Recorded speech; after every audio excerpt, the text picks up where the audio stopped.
어느 조그만 마을에 천주교회하고 유대교 회당이 이웃하고 있었습니다. 그곳에 있는 천주교 사제와 또 유대교 랍비가 자그만 마을이었기 때문에 자동차를 하나 공동으로 구입해서 같이 쓰자 하고 이렇게 의견이 모아져서 자동차를 새로 구입하게 되었다고 합니다. 새롭게 자동차가 이제 도착되자 서로 그 자동차를 놓고 나름대로 어떤 의식을 행하는 겁니다. 랍비가 나와 보니까 그 천주교 신부님이 그 아직 새로운 번쩍번쩍 빛나는 깨끗한 새 차에다가 그 물을 한 바퀴에서 가져서 잔뜩 그냥 휙 뿌리는 겁니다.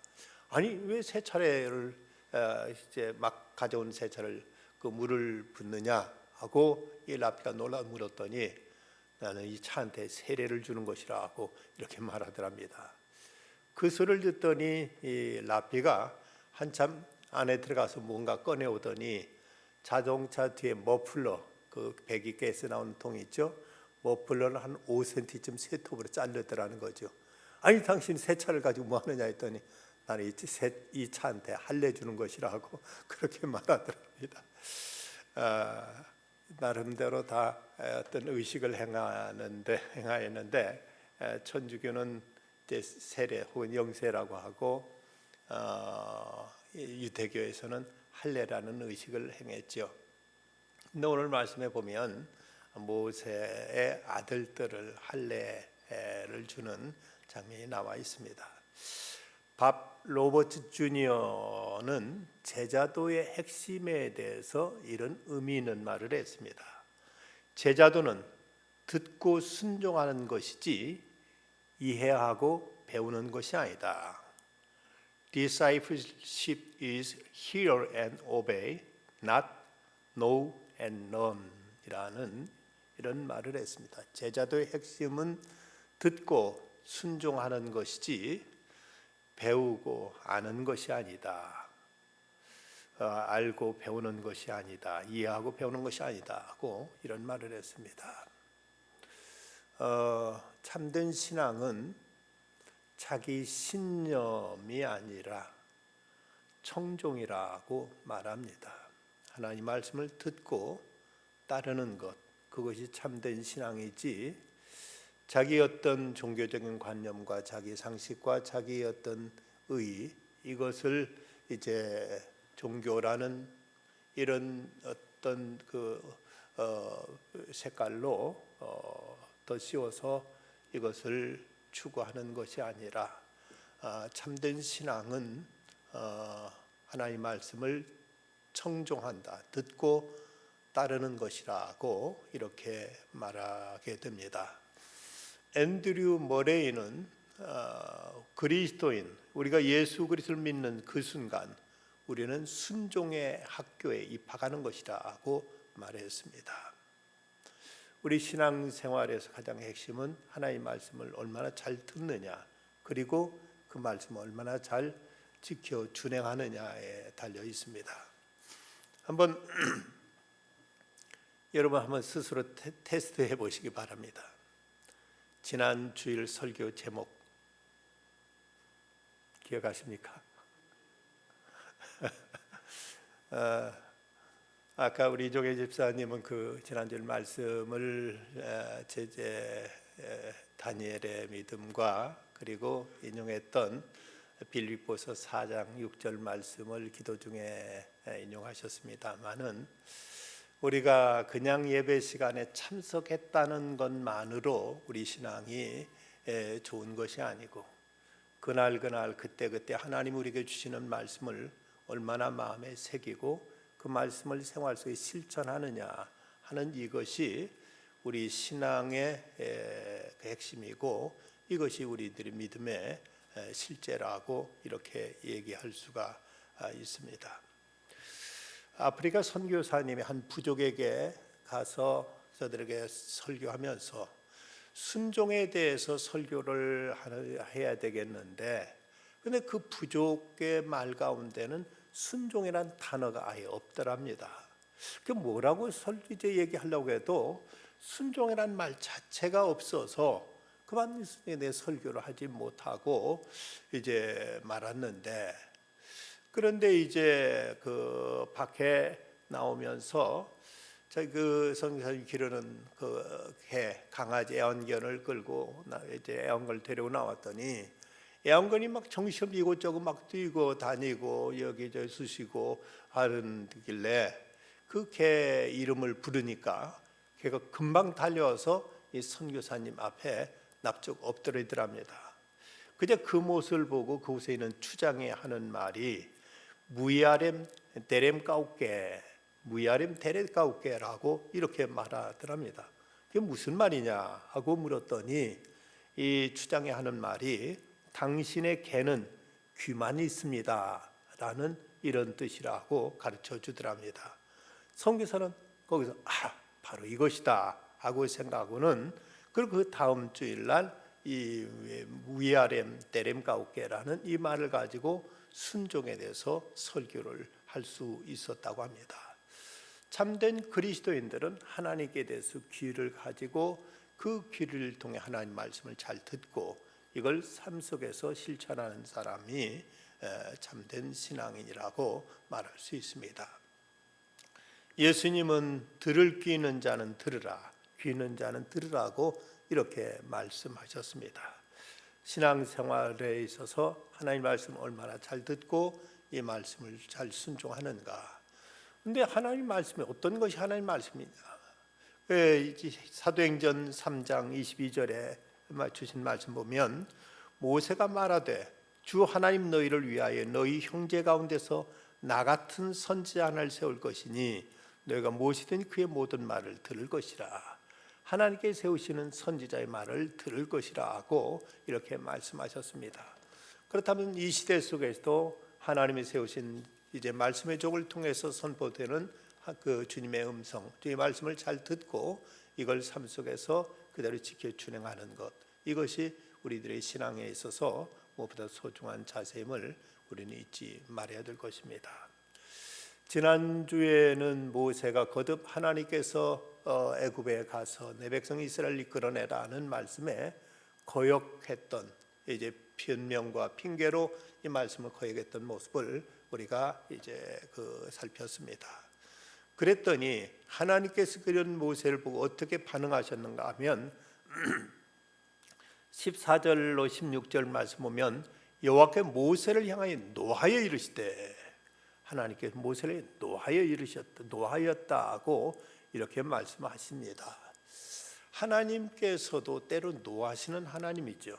하나님은 그냥 무골호인, 그저 생각도 어떤 이제 당신 주관도 없이 그냥 모든 것 좋기만 하신 하나님이 아니라 때로는 노하시고 때로는 이제 벌하시는 하나님이시다는 사실을 우리는 알아야 됩니다.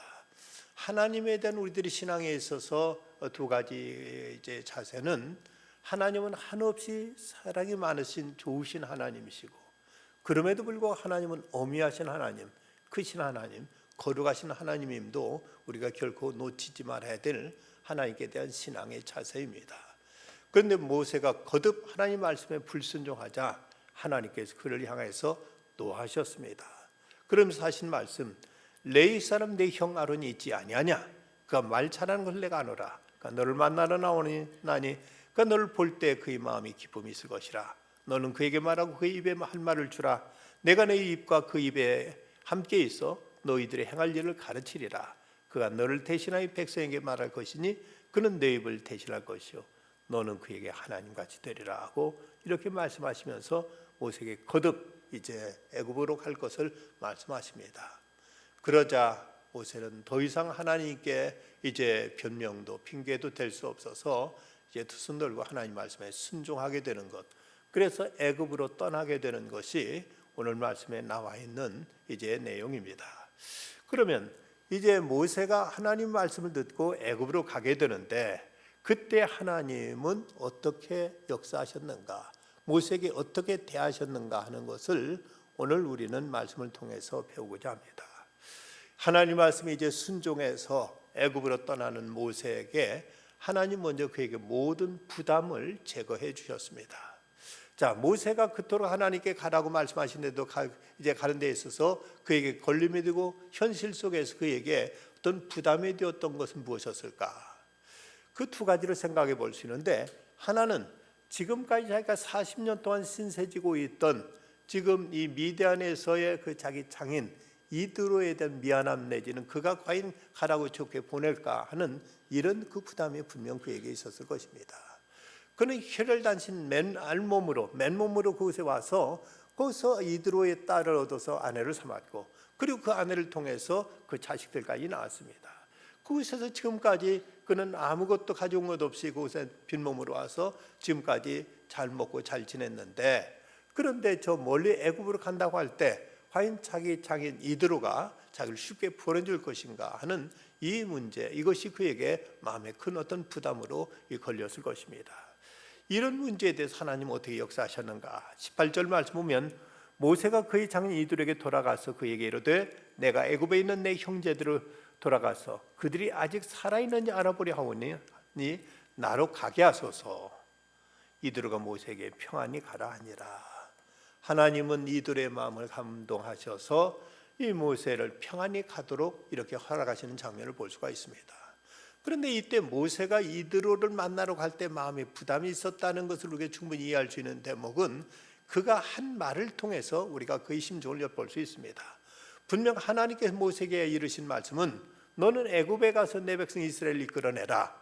그들의 신음소리가 하늘에 들렸느니라 하고 하나님께서 말씀하셨습니다.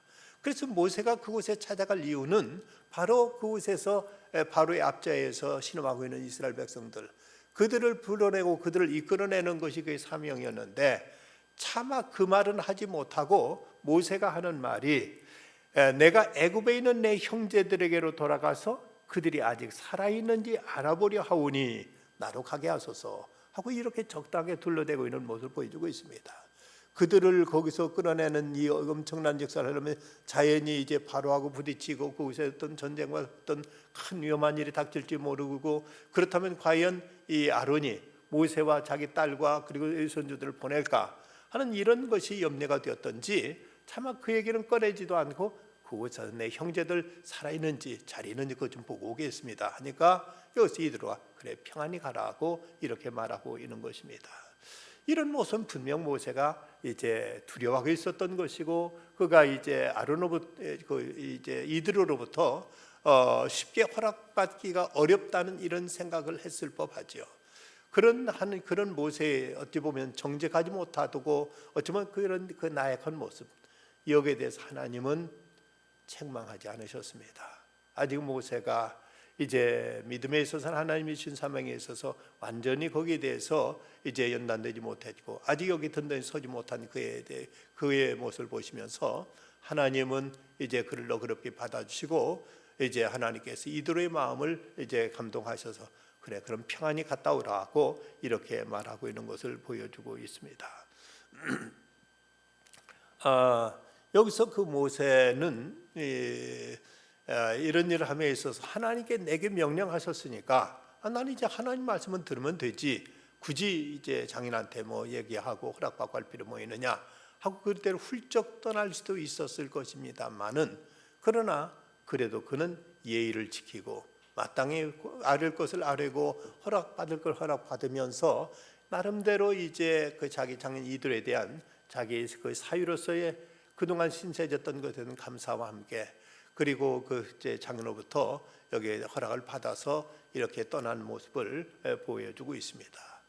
간혹 소위 스스로 믿음이 좋다고 하는 사람들 가운데는 하나님의 뜻이면 됐지 사람들한테 굳이 얘기할 필요가 뭐 있느냐, 사람들로부터 허락받을 필요가 뭐 있느냐 하고 이렇게 어떤 인간관계에 대해서 아예 무시해버리거나 이런 것을 아예 이제 도의시해버리는 이런 경우도 없지 않아 있습니다. 물론 어느 때는 우리가 혈육하고 상의하지 않고 이제 하나님 앞에 절대적으로 하나님 말씀만 듣고 움직이게 될 때가 있습니다. 그러나 많은 경우는 우리는 이 땅에 두 발을 딛고 살고 있다면 주변 사람들과 관계에 있어서 상식적이고 예의적인 태도를 우리는 이제 지켜야만 합니다. 사도 바울은 복음을 전해 선교사로 나가면서 그런 자기 혼자 독단적으로 하나님께 기도하고 훌쩍 떠난 것이 아니라 교회에 보고하고 교회로부터 축복받고 교회로부터 이제 파송 예배를 이제 함께 드리면서 그러면 정식으로 파송 받아서 갔지, 자기가 하나님께 계시받은 것이니까 나 혼자 내가 알아서 하겠다 하고 이렇게 마음대로 이렇게 움직인 것이 아니었습니다. 헐버트 케인이라는 선교학자는 말하기를 자기 혼자서 선교하겠다고 하는 것은 하나님 앞에서 범죄라고 이렇게 말했습니다. 우리는 하나님께서 우리 각자에게 계시해 주셨다 할지라도 같은 공동체와 또 형제들과 이 모든 관계 속에서 이제 화평의 관계, 그리고 서로 협력의 관계, 서로 이제 유기적인 관계를 이루면서 하나님의 일을 하는 것, 이것이 보편적인 상식이고, 이런 신앙인에게 있어서도 우리가 함부로 이제 무시하지 말아야 할 우리들의 이웃에 대한 이제 도리요, 윤리요, 우리들의 이제 상대방에 대한 예의임을 우리 잊지 말아야 됩니다.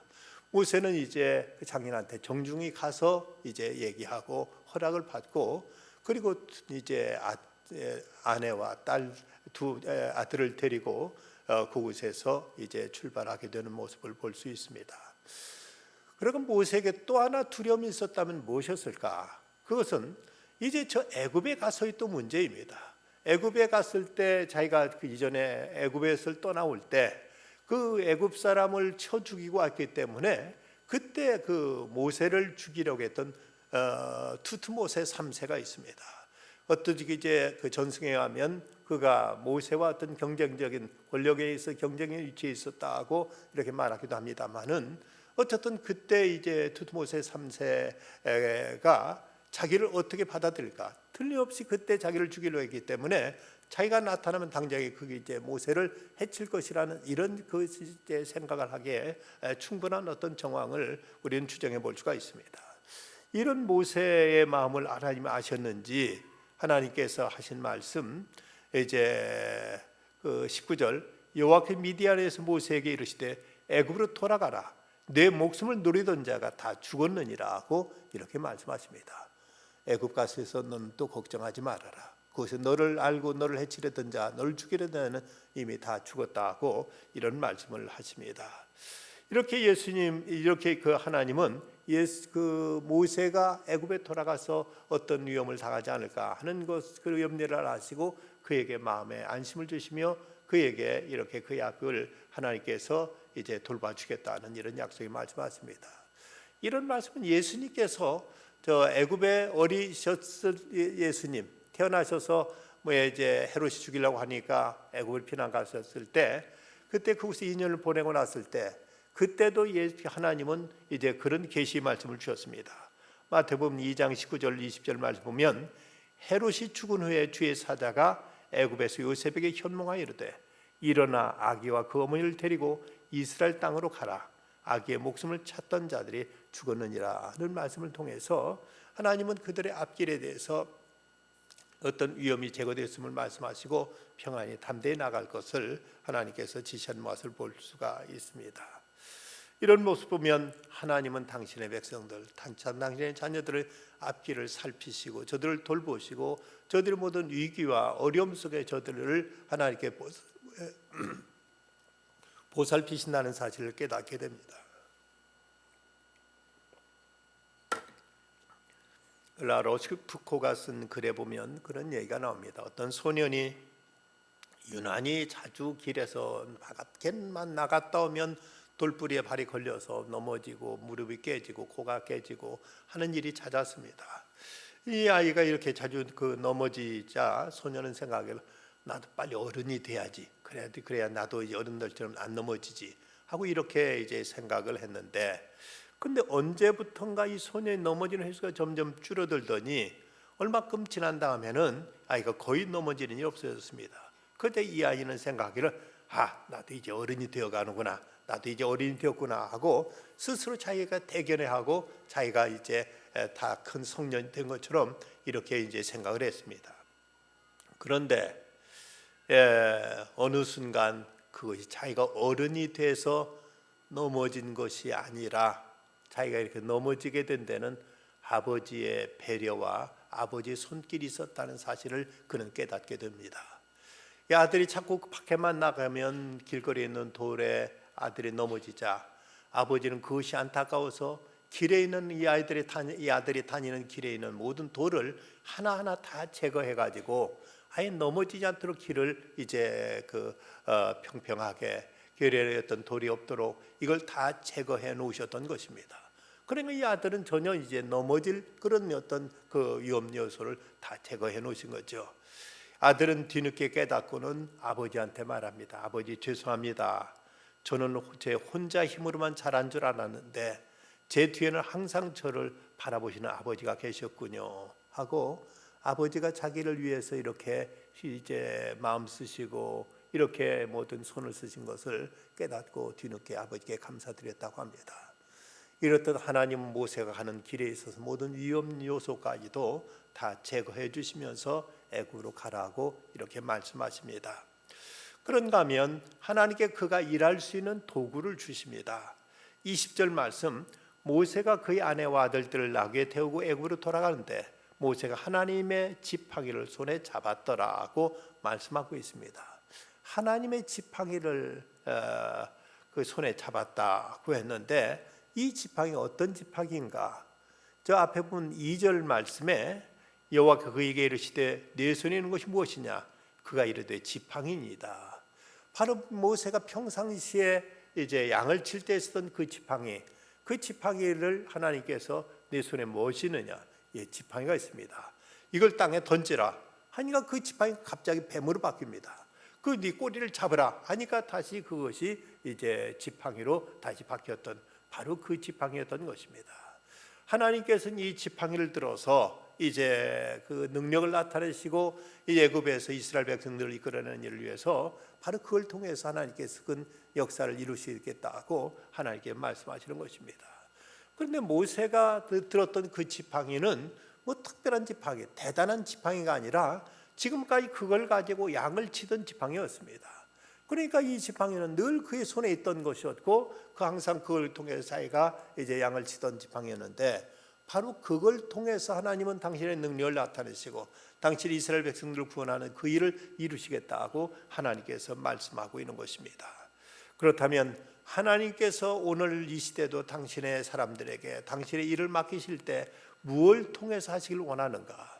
어떤 특별히 하늘에 있는 별을 따다가 아니면 멀리 외국에 있는 대단한 어떤 기술이나 기계를 가져다가 이런 걸 통해서 하실 수도 있겠지만 대다수 많은 경우는 내 손에 있는 그것, 내 주변에 있는 내가 가지고 있는 그것, 그리고 내가 할 수 있는 어떤 재능과 달란트, 이걸 통해서 하나님은 당신의 뜻을 이룰 수 있는 도구로 하나님은 삼으신다는 것입니다.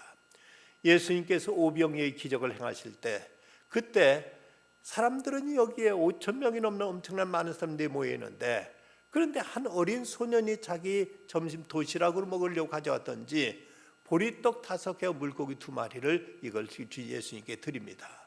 이건 극히 하찮고 보잘것 없지만 예수님은 바로 어린 소년이 가져온 보리떡 5개 물고기 2마리 이걸 축사하심으로 이걸 통해서 그들을 다 먹이시고 그리고 12광줄에 남는 이런 이적을 예수님께서 나타내셨습니다.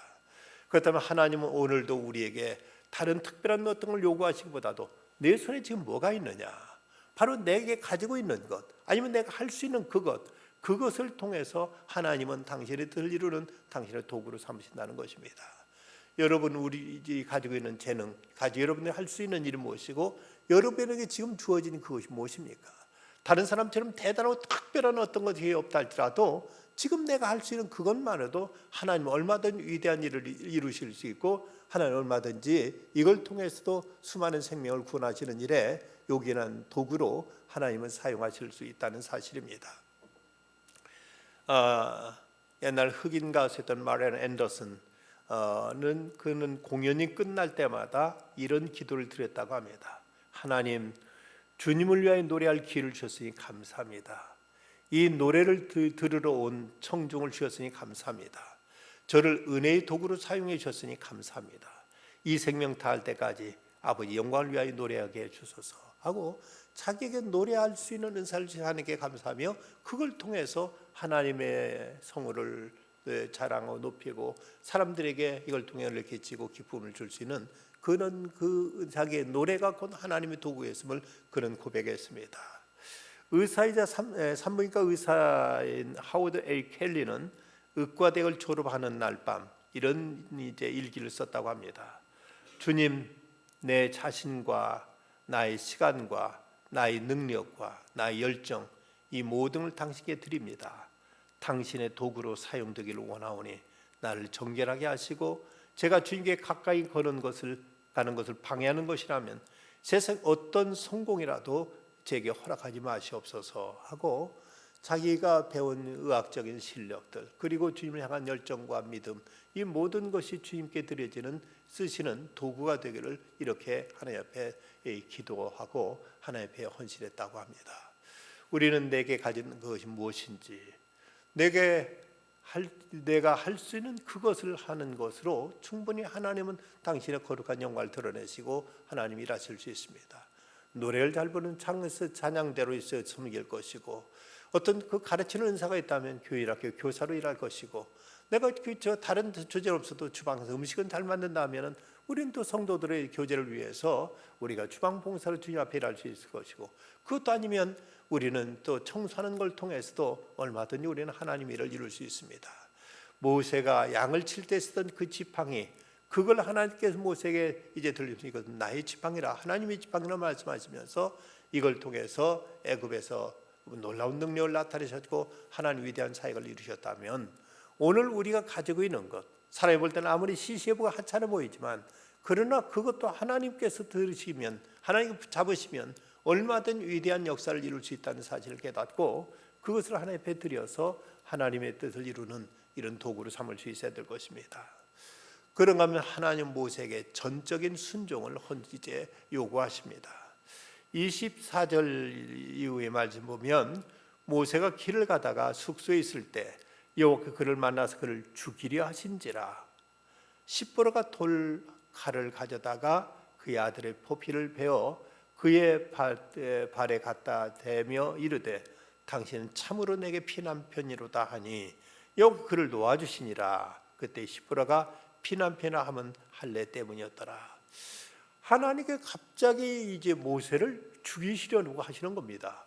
이러니 이제 이때 깜짝 놀란 것은 그 안에 십보로였던 것이죠. 왜 도대체 모세를 저 멀리 애굽까지 보내시면서 그 엄청난 사명까지 주시면서 모세를 왜 하나님께서 그를 죽이려고 하셨을까? 그 이유가 과연 무엇일까? 그것은 바로 십보라의 행동을 보면 그 이유를 알 수가 있습니다. 십보라가 그 모습을 보더니 당신은 참으로 내게 피난편이로다 하더니 돌칼을 가져다가 두 아들에게 할례를 행했던 것입니다. 그걸 보면 지금까지 모세는 그 자기의 두 아들 난 지 8일 만에 반드시 할례를 행하도록 되어 있었던 할례를 행하지 않고 있었다는 사실을 알 수 있었던 것이죠. 그런데 왜 모세가 할례를 행하지 않았을까? 이미 그 할례는 아브라함 때 하나님께서 이제 아브라함에게 명령하셨고 이제 이걸 통해서 이 당신의 백성과 하나의 어떤 계약 관계를 하나님께 선언하신 것을 볼 수 있습니다.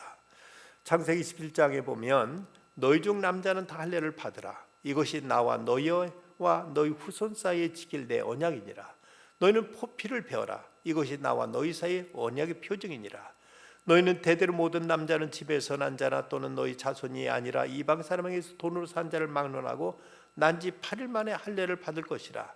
너희 집에서 난 자든지 너희 돈으로 산 자든지 할례를 받아야 하리니 이에 내 언약이 너희 살에 있어 영원한 언약이 되려니와 할례를 받지 아니한 남자 곧 그 포피를 베지 아니한 자는 백성 중에서 끊어지리니 그가 내 언약을 배반하였음이라 하고 하나님께 엄하게 말씀하셨습니다.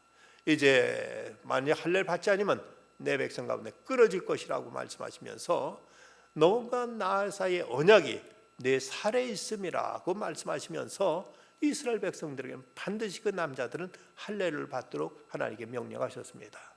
그런데 왜 그런데도 이 모세는 두 아들을 할례를 시키지 않았을까? 여기서 그 십보라가 하는 행위를 보면은 아마도 그 일은 십보라가 반대했기 때문으로 여겨집니다. 모세는 이제 혈혈단신 이 미디안에 와서 이드로의 집에서 지금 처가살이를 하고 있습니다. 그리고 이제 그 아내 십보라는 이방 여인입니다. 그러니 모세가 자기 아들들에게 이 유대의 풍습인 할례를 행하겠다고 했을 때 아마도 이방 여인이었던 이 십보라는 왜 굳이 이 어린아이들한테 꼬추에다 손을 대느냐, 왜 거기다 칼질해서 아이들 표피를 잘라내려 하느냐, 그런 짓 하지 말라고 아마 아내가 적극 반대했던 것 같습니다. 그래서 모세는 마음은 있어도 그 일을 하지 못하고 늘 마음에 깨름하고 그 상태로 있었을 법한데, 이때 자기 남편이 죽어가니까 아차, 내가 이걸 반대했던 이것 때문에 하나님이 내 남편 말 안 듣는다고 데려가시는가 보다. 그리고 번쩍 정신 들어가지고는 이 돌칼을 가지고 자기 두 아들의 그 포피 끝을 잘라서 할례를 행하게 되었던 것입니다. 할례라는 문제는 이스라엘 백성들에게는 대단히 중요한 문제였고, 옛날 할례 받지 못한 사람들은 아주 개처럼 짐승처럼 여기는 것이 이스라엘 사람들의 이제 할례에 대한 문제였습니다. 그래서 다윗이 골리앗을 물리칠 때 했던 말을 보면, 주의 종이 사자와 곰도 쳤은즉 살아계시는 하나님의 군대를 모욕한 이 할례 받지 않은 블레셋 사람이니까 그가 그 짐승의 하나와 같이 되리이다. 이 골리앗을 향해서 한 말이, 할례 받지 않은 놈이 하나님의 성문을 못 가는데 어떻게 이제 이놈을 가만둘 수 있습니까? 하면서 할례 받지 않은 사람 아예 짐승처럼 여겼던 것이 이스라엘 사람들의 그들의 이제 전통적인 사고였습니다. 그런데 할례를 행치 않았으니 과연 이제 하나님께서 그를 용납하시겠는가? 근데 특별히 이스라엘 역사 속 어떤 중요한 역사의 변곡점에서 이런 이제 할례를 이제 행하곤 했던 것을 볼 수가 있는데, 여호수아는 이스라엘 백성들을 이끌고 가나안 땅에 들어와서 요단강을 건너자마자 그는 이스라엘 백성 가운데서 광야에 난 자 중에서 할례를 받지 않은 자들을 모두 다 할례를 식을 거행했던 걸 보면, 지금 모세가 40년 동안 미디안에 살다가 애굽으로 들어가는 그 시점에서 하나님은 적어도 이스라엘 영적 지도자인 내가 자식들부터 할례시키지 않으면 과연 되겠느냐 하고는 그에게 할례를 행하도록 이런 이제 사건을 만나게 하셨던 것입니다. 일본의 어느 마을에 만 2살 된 아이가 소아암에 걸렸는데 병원에 입원시켜서 정성을 다해 치료했지만 절망적이었습니다. 죽음은 시간 문제였습니다. 목사님이 찾아와서 어린아이한테 유아 세례를 주자고 합니다. 그래 이제 아이를 행해나 어떨까 하고 아이를 유아 세례를 주었습니다. 세례가 끝나자 목사님은 아이가 2살밖에 안 됐지만 예수님에 대해서 알아야 한다면서 그림으로 된 성경책을 가져다가 이제 몇 권 가져다가 아이한테 이제 이것을 보여주고 이제 이것을 이제 설명해 줬습니다. 그랬더니 그 아이가 유독 그 책 중에서도 예수님은 내 친구라는 제목의 책을 가장 좋아하는 것이었습니다. 그 그림 중에도 특별히 예수님의 한 어린아이를 안고 계시는 그림을 제일 좋아했고, 그 아이는 그 그림 속의 아이가 바로 자기라고 이렇게 말했습니다. 그렇게 병원에서 한 3달 정도 지나다가 이 아이는 세상을 떠나게 됩니다. 그러나 이 아이가 예수님의 품으로 간 것을 의심하는 사람 아무도 없었습니다. 그때까지 세를 받지 못했던 그의 어머니도 이제 이 어린 것이 자기가 예수님 품에 안겼던 그 그림을 그토록 좋아했던 것을 생각하면서 자기도 하나님 딸이 되고자 이제 세를 받고 온 가족의 구원을 받게 되었다고 합니다. 우리가 할례를 받는다는 것이 하나님의 백성의 표시라면 세례가 또한 그와 같습니다. 우리는 하나님의 백성됨을 우리는 고백하고 공동체 안에서 이제 나는 이제 정식으로 하나님의 사람입니다 하는 이런 고백 속에서 세례를 받음으로 하나님의 사람 되었음을 우리는 증명하고 입증하고 이것을 고백할 수 있어야 될 것입니다. 이렇게 그가 할례를 받고 들어갔을 애굽에 갔을 때 하나님은 이제 그의 앞길을 하나님께서 형통하게 이끌어 주신 모습을 보이고 있습니다. 먼저는 아론이 찾아와서 이제 모세를 만나게 하십니다.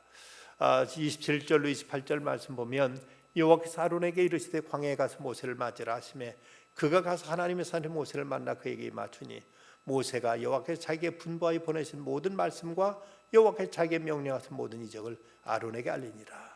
40년 만에 형제가 만나서 얼마나 반가웠겠습니까? 그러나 이건 단순한 형제의 상봉만이 아니라 하나님께서 모세에게 그의 동역자로서, 그의 대변자로서 아론을 보내주셨고, 이제 아론에게 하나님 말씀을 전했을 때 아론은 그것을 또 백성들에게 이르게 됩니다.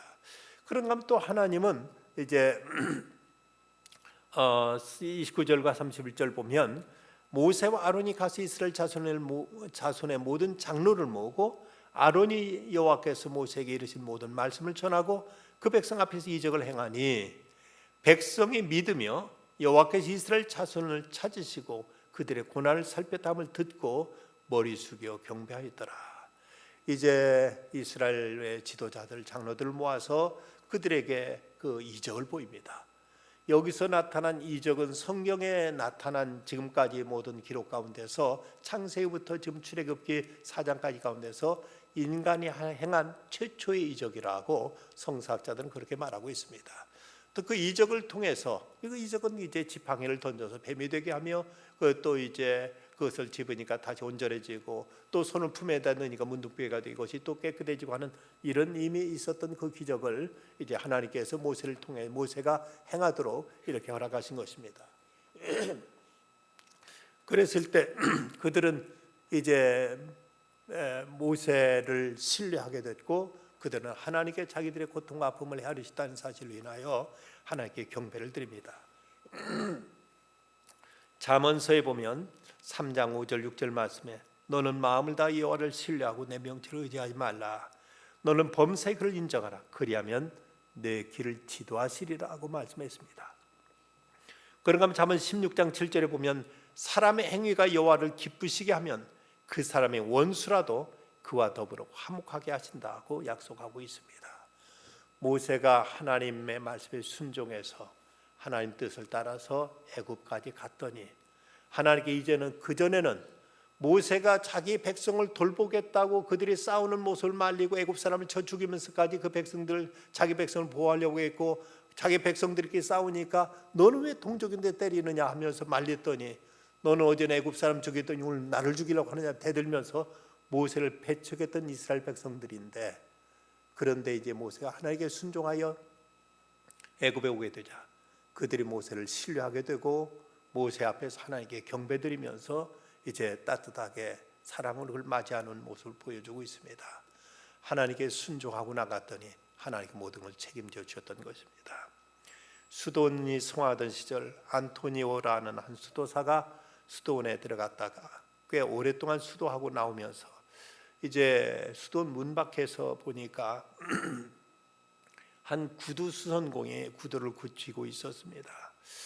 자기 신발도 달아서 이걸 고쳐달라고 하면서 그러면서 이제 얘기를 하는데 식구가 몇이나 됩니까? 했더니 아들 8배 아내와 이렇게 10식구입니다 하고 말합니다. 수입은 얼마나 됩니까? 그 많은 식구를 부양하려면 신발만 고쳐서 버는 돈은 부족하지 않습니까? 하고 염려가 돼서 물었습니다.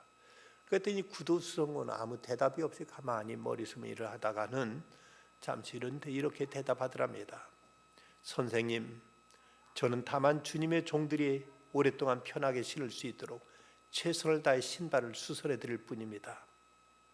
제 가족의 삶이야 하나님이 다 책임져 주지 않으시겠습니까? 라고 이렇게 대답하더랍니다. 하나님께서 명하신 대로 내가 하나님을 하면 그 다음은 하나님이 다 책임져 주지 않겠습니까? 했던 그 구두수선공의 그 대답을 듣고 안토니오는 세상을 향해 수도사로서 이제 그 일을 나가려고 그 발걸음에 있어서 앞날에 대한 불안과 염려와 걱정들을 깨끗이 떨쳐버릴 수 있었다고 합니다.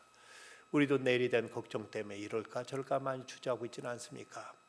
하나님 말씀에 순종하면 그 다음은 하나님이 책임지시고 하나님께 역사하십니다. 오직 우리에게 들리시는 그 음성 듣고 말씀에 순종하는 중에 늘 우리와 함께 하시고 돌보시고 모든 부담을 제거해 주시고 끝까지 책임져 주시는 그 은총 속에 승리의 삶을 살아가시기를 간절히 기원합니다. 기도하십시다. 거룩하신 아버지 하나님, 모세가 하나님의 음성에 순종하여 애굽으로 가는 과정에서 하나님은 그에게 모든 부담을 제거해 주셨고 하나님은 그에게 손에 들려진 지팡이를 통해서 그가 일할 수 있는 도구를 그에게 이제 더 주셨으며 또한 그가 애굽에 그가 자식들을 이제 할례하는 일을 통해서 전적인 순종을 요구하셨습니다.